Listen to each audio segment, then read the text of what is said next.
Okay, I'm bringing you guys along with me for this journey, this next sewing project. I have been wanting to make a tiered skirt. I've seen some YouTube tutorials about how to make a skirt without a pattern. And I've been kind of waffling back and forth between like how many tiers I want and how full I want it. And yesterday I saw my friend had on this, it was 100% cotton skirt, but it had a linen-y look to it.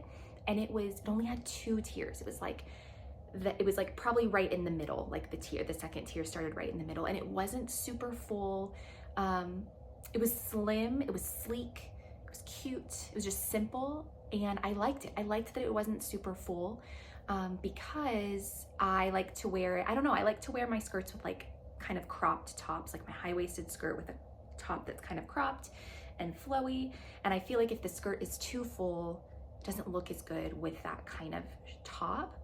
So I also didn't have fabric. I haven't had enough fabric to make this skirt, and so I wasn't going to make it, but I realized I got 4 yards of black linen fabric. I made pants, Pomona pants. I made Pomona shorts. I made a tank top, and I have enough fabric, I think, with this 2-tiered skirt. I think I have enough fabric to make it because it doesn't require as much fabric because the pieces are narrower. So I think I can make it. I'm gonna have to get creative. I'm gonna walk you guys through how I came up with the measurements. I think I'm gonna have to get creative with cutting, and some of you are probably going to be horrified because I'm going to cut. I'm not gonna cut all of the pieces along the grain, because the other thing is, my friend told me yesterday, who sews her own clothes and usually uses linen. I was asking her about this sewing with the grain, like along the grain of the fabric, because I've read how important that is. And she said that she doesn't always do that. And she said that she doesn't think it really matters with woven fabrics. It matters more with like stretch fabrics and knit fabrics, and you don't want to cut diagonally because then I know when you cut on the diagonal, it increases the stretch. But she said that she cuts fabrics all the time and gets really creative with her pieces and cuts them, like cuts pieces perpendicular to each other, and it's not always along the grain. So I think I can make this work, because this is my fabric. I have like 2, I don't know if you can see this, I have like 2 kind of large rectangles, and I measured it out. I think I'm gonna have to make my skirt. I've been playing with my measurements to see how small I can make my skirt in order to make these fit. But I'm gonna have to cut like a longer piece and then the piece this way. But we're gonna do it. And right now my baby is napping, so I'm hoping I can get some stuff done right now. So this is my chicken scratch, and this is how I worked out the math. So again, these are the 2 tiers of the skirt. So tier 1, tier 2. This is gonna be 43 inches, but I cut the width in half because my panels aren't long enough to do the whole stretch in one go. So I'm making it 21.5 times 19 height. The second panel is gonna be 65 inches, but that's cut in half. So 32.5 by 16 height. And I'm hoping that this comes out the way I want it. I'm not doing this as like organized as I probably should. So first I'm gonna separate these 2 panels because they're like connected right now, just the way I cut the last piece. This is going to be I'm gonna do a short panel and a long panel on this one, I think, right? Oh, you know what? I don't know if I can fit it. It's not gonna work. I was wrong. I cannot fit those panels on these 2 pieces. So what I'm gonna do instead, I'm gonna see if this works. This might be a total fail, and that's okay. This is my bigger panel, so I'm gonna make this panel my bottom panel. I know that the larger panel can fit on this one. So I'm just gonna make it the width that I can make it, which is about 55 inches or so wide. I'll shorten my seam allowances to 1/4 inch and hope for the best. I feel like that'll be fine because it's on the bottom. Let's see, let's just see how it goes. And then someone told me that you can rip woven fabric in a straight line. Woven fabric apparently rips in a straight line. So I'm gonna see if that works. So I'm gonna cut a little slit here, and then I'm gonna rip it. I'm scared. Maybe linen doesn't.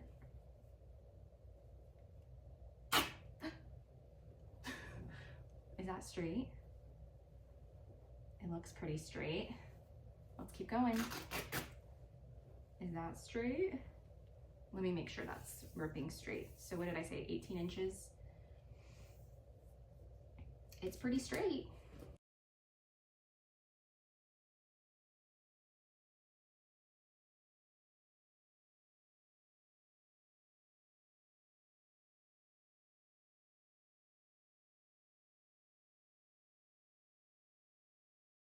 So I have my 2 tiers. This is my top tier. I don't think this is gonna be long enough. This is gonna be my bottom tier. That'll be good. Okay, 2 tiers, ready to sew. So my first step is to get my machine set up. My daughter was sewing earlier today, so I have to change out the thread. I have to wind my bobbin. I realized I was winding my bobbin incorrectly and like picking, like I was having a really hard time picking up the bobbin thread. And so I watched another YouTube tutorial and it helped me so much. And I realized I was making a lot of mistakes that I think then were like kind of jamming my machine. So I think my baby just woke up. I'm gonna sew together my tiers and I think I'm gonna do it in the back. Oh, and I just realized because of the way I did it, see I'm just rushing through this, but because of the way I did it, I only have 1 seam allowance, which is really, really nice actually, because that gives me a little bit more width. So we're gonna sew the tiers together, and I want that seam to be in the back. I'm literally just doing this as I go. I have no idea what I'm doing. This is my first time really doing something without a pattern besides the first skirt I made, which was terrible.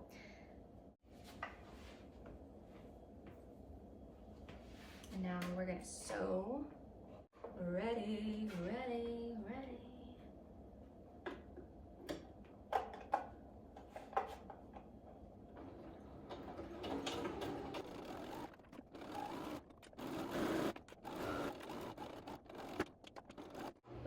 Here. Okay, so got that done. I'm gonna do the other piece.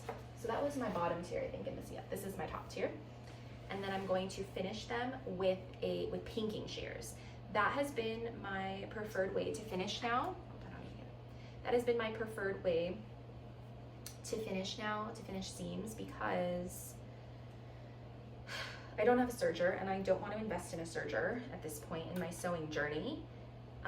I also have used zigzag stitches and an overcast foot and stitch, and that's okay. And like for the Pomona pants, I had to use that because of the way that it was done. But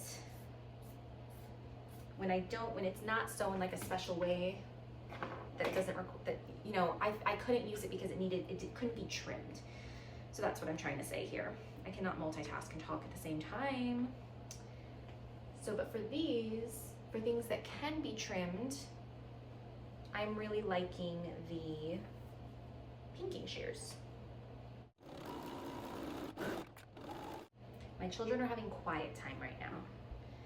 And then my baby is napping. So we do quiet time every day. They go and listen to their Yodo stories, which is like an audio story, or they read, or they do something quietly in their room. Okay, so now I have the pieces sewn together. I'm going to finish with pinking shears. My messy craft table. My daughter is making a sleep mask.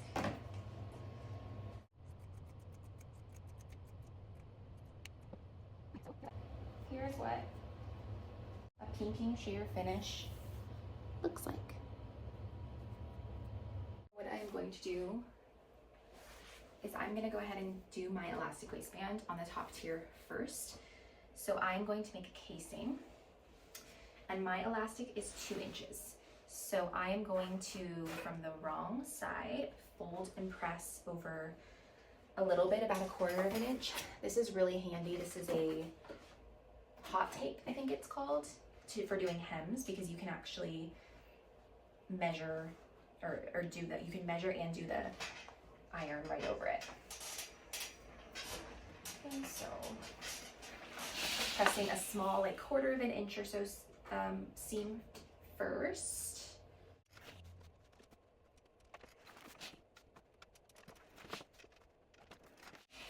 I'm going to do about a 2 1/4 of an inch next, so that it can fit my 2-inch waistband.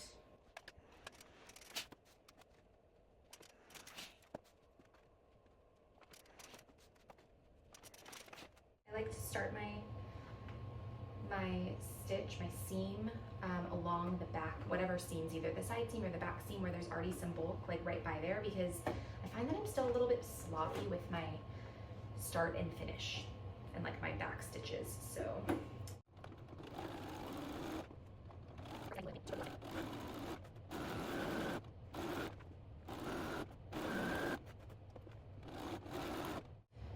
Now I'm going to cut my elastic. My waist is 28 inches. I like it to be a bit secure, so I'm gonna do about 28 inches, and then that'll leave me a seam allowance to sew together. Then you use a paper clip to help you guide the elastic through the casing. And this is, I think, still pretty tricky for me.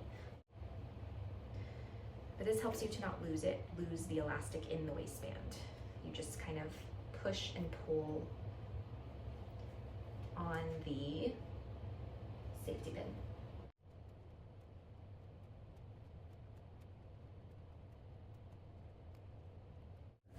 So then I'm trying to just straighten it out, like make sure it's all even. And then also something that drives me crazy is my waistband got twisted in there somehow. So I'm just trying to make sure everything is fairly straight and even. I don't want a twist in there. So this is gonna drive me up the wall if I can't fix it.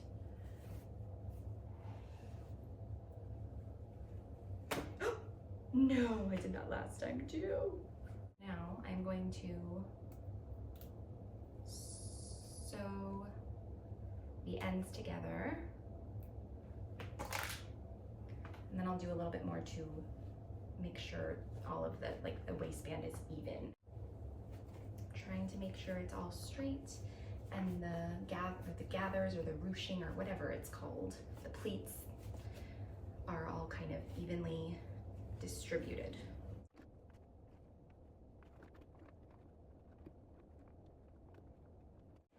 So now I'm going to do a layer of basting stitches along the bottom tier, along the top of the bottom tier. I'm going to do 2 rows of basting stitches, which to my understanding, a basting stitch is basically just a straight stitch on the longest length possible. And oops, lost my thread. And you don't reverse stitch because you're gonna eventually take it out. So here we go. I'm going to do the same thing, doing 2 rows. I don't think I need to do 2 rows. I'm gonna see what happens with 1 row. And now we're going to make the gathers in the skirt, which I've never done. This is my first time doing. So I'm gonna turn the top inside out, or sorry, right side out. And I'm gonna again line up the 4 quadrants. I need a bigger sewing table is what I need. Okay, so now what I'm doing is I'm going to match up with my top of the skirt is right side out now. The bottom of the skirt is still inside out, wrong side out. I'm going to match up the 4 tiers, or sorry, the four quadrants, and pin them like that. So that the bottom tier is going to kind of be on the top of the skirt. Like the upper tier is going to be inside the bottom tier. Now we have to do the gathers. So we're gonna start pulling the strings of the basting stitch in each quadrant and making it equal to the length of the quadrant that it's attached to, if that makes sense. This is harder than it looks. Okay, I just like really struggled with the gathers. So this is what it looks like right now. It's not terrible, but the gathers are not even. I need to redo them. But also what I realized was somehow I sewed, where's my seam? This is the wrong side. So there's my seam. This is the right side. This is the wrong side. So somehow I did that and I need to figure out how. I need to remove, anyways, I'm gonna take it apart and redo it. Otherwise, I think it'll be cute. I just need to slow down and spend a little bit more time on the gathers because I was getting really frustrated. What I should have done is before I closed the skirts pieces, I should have done the gathers like in a straight line, like just one long piece. But I'm just gonna do it again. I think I have to take a break today though, because I'm feeling really annoyed and frustrated with this. I lied, I ended up doing it. I just kept going and I think it looks a lot better. Yeah, I like it. The only thing is, I mean, the bottom isn't quite wide enough. I can't do this. This is as far as I can go, but like, I don't do that very often. I might end up putting like a little side slit or something, or a back slit to give me a little bit more room. Oh, hey! Hey! Oh! I actually really like it. So I'm going to just finish, I didn't finish this hem around the tier, so I'm gonna finish that probably with a zigzag stitch, and then I'm going to hem the bottom and then I'll be done. Okay, so I finished it. I don't know if you can see, my kids built a tent today in the basement, so that is the mess behind me. But I finished the skirt. I ended up going back and just doing the gathering. I did use 2 basting stitches, and then I just took my time and pinned it well and like really tried to make the gathers even. And it turned out a lot better, and I'm pretty happy with it. So this is the final result. It is actually pretty much exactly what I envisioned. It's sleek, it's not super flowy and puffy. I like it, I really like it. The only thing is I realized, I don't know if you can see it, but my back seam isn't totally straight. It's like maybe 1/4 of an inch off, but I don't even think it's worth it to go back and redo it. I don't want to redo it. I really like it. I'm happy with it. I am a little limited in mobility. Like that's my stopping point. It's really not bad and noticeable, but I might go back and add a little, like a couple of inches of a slit in the back seam. And then the other thing that I wish I had thought to do was add pockets and cut the panels in half so that I could actually have a side seam instead, and then add the pockets in there because I do love pockets. I'm thinking about doing like a square pocket, like maybe one on the back right here. But otherwise I'm really happy with it. I've learned a lot. If I make another skirt like this, which I'm sure I will because I really love it, I will make sure to have side seams instead so I can add pockets and make the bottom tier a little bit wider. But I think this is great for basically scrap fabric that I didn't have a plan for and I didn't really know what else to make with it. I think it turned out really well.